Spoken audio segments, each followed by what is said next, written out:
بسم اللہ الرحمن الرحیم۔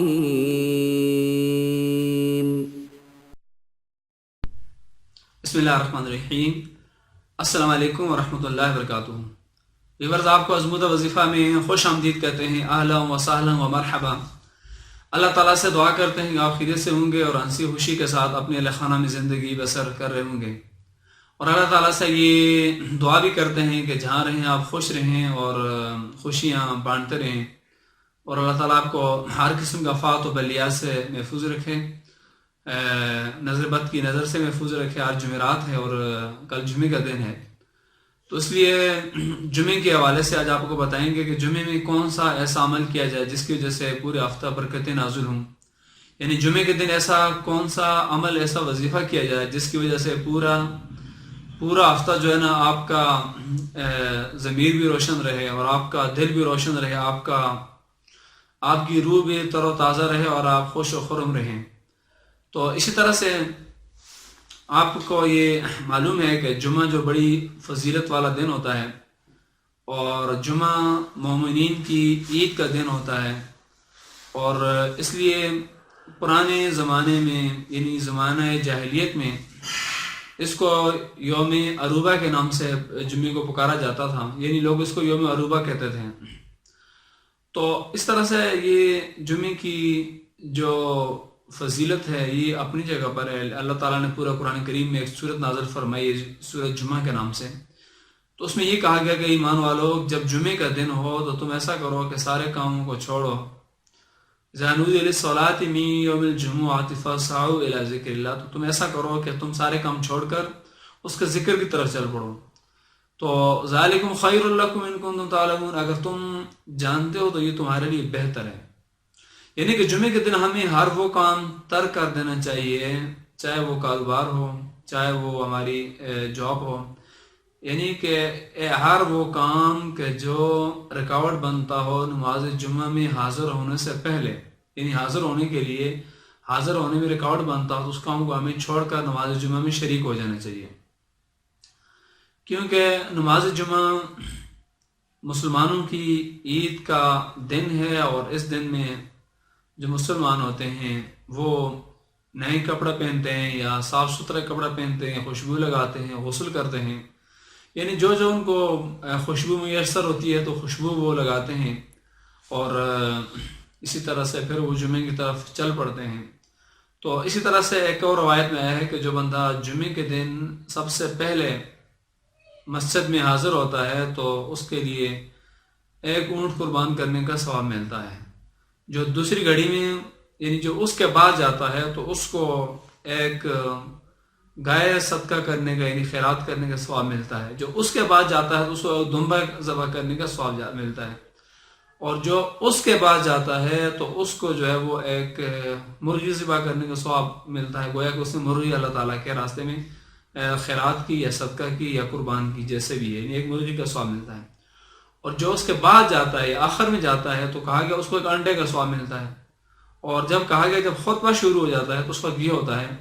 جو شخص چلا جاتا ہے اس کا نماز جمعہ تو ہو جاتا ہے، لیکن اس وقت جو ملائکہ ہوتے ہیں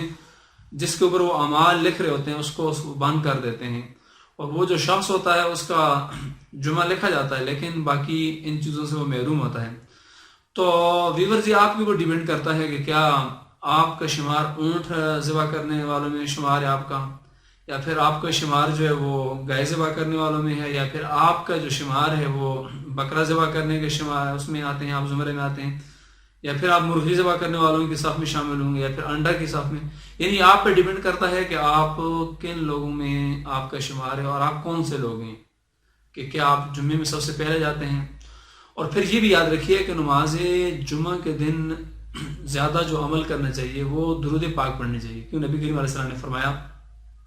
کہ جو بندہ جمعے کے دن کثرت سے درود پاک پڑھتا ہے تو اس درود پاک کو جو ہے وہ پہنچایا جاتا ہے میرے تک۔ اور یہ بھی کہا گیا کہ جب درود پاک بندہ پڑھتا ہے تو فرشتہ جو نبی کریم علیہ السلام کی بارگاہ میں پیش کرتا ہے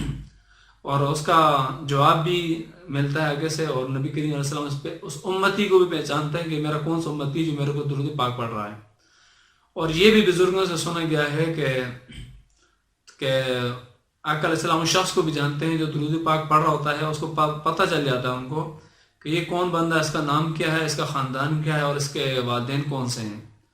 تو اسی طرح سے آپ کو یہ پتہ درود پاک کی تو بڑی فضیلت ہے، یعنی کہ درود پاک جب آپ پڑھتے ہیں جس حال میں پڑھتے ہیں اور وہ درود پاک قبول ہوتی ہے۔ جب درود پاک آپ پڑھتے ہیں آپ کہتے ہیں اللہم صلی علی محمد وعلی آل محمد، یعنی کما صلی تعالی ابراہیم وعلی آل ابراہیم انک حمید مجید، اللہم بارک علی محمد وعلی آل محمد کما بارکت علی ابراہیم وعلی آل ابراہیم انک حمید مجید۔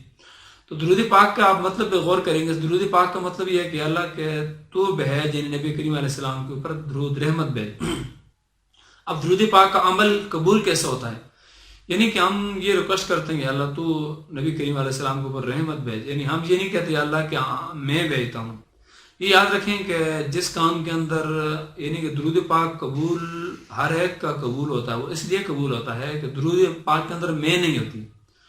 اور جس کام کے اندر میں آ جائے تو وہ کام رد ہو جاتا ہے۔ یعنی کہ جتنے کام بھی مردود ہوتے ہیں، جتنے کام بھی رد ہوتے ہیں، جتنے اعمال رد ہوتے ہیں وہ صرف میں کی وجہ سے آتے ہیں۔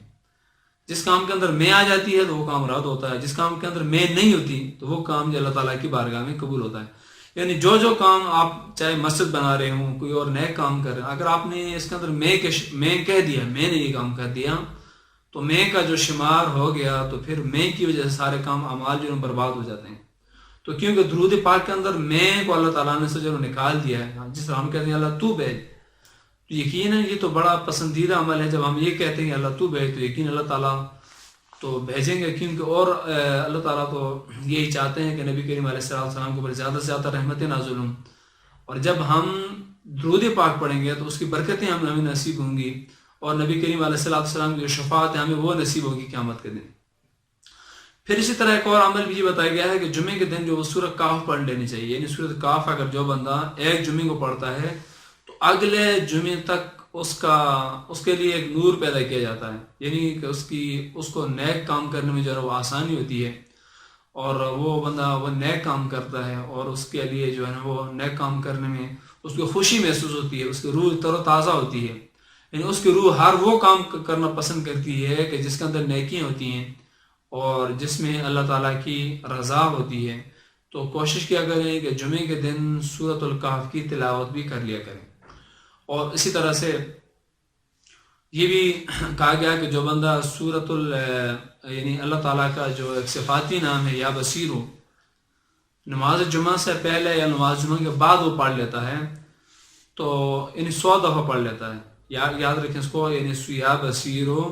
نماز جمعہ سے پہلے یا نماز جمعہ کے بعد 100 مرتبہ پڑھ لینے سے بندے کی جو نگاہ وہ روشن ہوتی ہے اور دل کے اندر نور پیدا ہوتا ہے، اور بندے کو نیک کام کرنے میں آسانی ہوتی ہے، نیک کام کرنے کی بندے کو توفیق ہوتی ہے۔ اور اسی طرح سے فرمایا گیا کہ جمعے کے دن ایک ایسی گھڑی ہوتی ہے کہ اس میں جو بندہ جو دعا بھی کرتا ہے وہ دعا قبول ہوتی ہے۔ تو وہ کون سی گھڑی، اس کے بارے میں مختلف علماء کرام نے کہا کہ کسی نے کہا کہ وہ جو گھڑی ہے وہ جب امام خطبے کے لیے بیٹھتا ہے تو وہ اس وقت وہ گھڑی شروع ہوتی ہے، اور کسی نے یہ کہا کہ وہ گھڑی جو ہے اس وقت ہوتی ہے کہ اس فاطمہ رضی اللہ تعالیٰ عنہا کی طرف منسوب کیا کہ انہوں نے اپنا ایک غلام مقرر کیا تھا اور غلام کو یہ کہہ دیا تھا کہ جب جمعے کے دن عصر کا ٹائم ہو تو مجھے بتانا۔ تو اس طرح جب عصر کا ٹائم ہوتا تو غلام آپ کو یہ بتا دیا کرتا تھا کہ عصر کا ٹائم ہو گیا ہے، تو آپ سلام اللہ علیہ ایسا کرتی کہ سارے کام چھوڑ دیتی، عصر سے لے کر مغرب تک آپ اللہ تعالیٰ سے دعائیں مانگتی اور ذکر اذکار کرتی۔ تو اس سے پتہ چلتا ہے کہ جو قبولیت کی جو گھڑی کا ٹائم ہے جمعے کے دن جس میں دعا قبول ہوتی ہے وہ عصر سے مغرب کا ٹائم ہے وہ ہوتا ہے۔ تو اسی طرح سے جب انسان جمعے کے دن 100 دفعہ یہ کہہ دیتا ہے، یعنی اللہ کے جو ذاتی نام ہے اس کو لے لیتا ہے، تو پورے ہفتے اس کے لیے بڑی برکات ہیں، اور پورے ہفتہ وہ بندہ جو ہے نا اللہ تعالیٰ کے بڑا قریب ہوتا ہے، اور پورے ہفتے میں وہ بندہ جو ہے وہ اس کے لیے یعنی اللہ تعالیٰ کی رحمتوں کے دروازے کھول دیے جاتے ہیں۔ اور جو بندہ اسی طرح فرمائے کہ جمعے کے دن نماز کے لیے جلدی چلا جاتا ہے، تو یعنی کپڑے پہن کر اچھے کپڑے پہن کر چلا جاتا ہے اور پہلی صف میں بیٹھ جاتا ہے، کسی کو اس کے عمل سے تکلیف نہیں ہوتی، یعنی نہ وہ کسی کے کندھے پھلانگ کے آگے جاتا ہے اور نہ ہی وہ بندہ کسی سے بدتمیزی کرتا ہے، نہ چغلی و غیبت کرتا ہے۔ کہا کہ وہ بندہ ایسا ہے کہ پورے سال اس نے اللہ تعالیٰ کی عبادت کی ہے۔ اور پھر یہ بھی ایک روایت کے اندر آتا ہے کہ جو بندہ جمعے کے دن فوت ہو جاتا ہے تو اس سے پھر اعصاب میں آسانی کی جاتی ہے، اعصاب اس سے نہیں لیا جاتا، یعنی اللہ تعالیٰ اس کو بغیر حساب کتاب کے جنت میں داخل کر دیتے ہیں۔ اور ایک روایت میں یہ بھی آیا ہے کہ جب جمعے کا دن ہوتا ہے، یعنی اتنا برکتوں والا دن ہے جمعے کا کہ جو اللہ تعالیٰ نے مسلمانوں کو عطا کیا ہے، کہ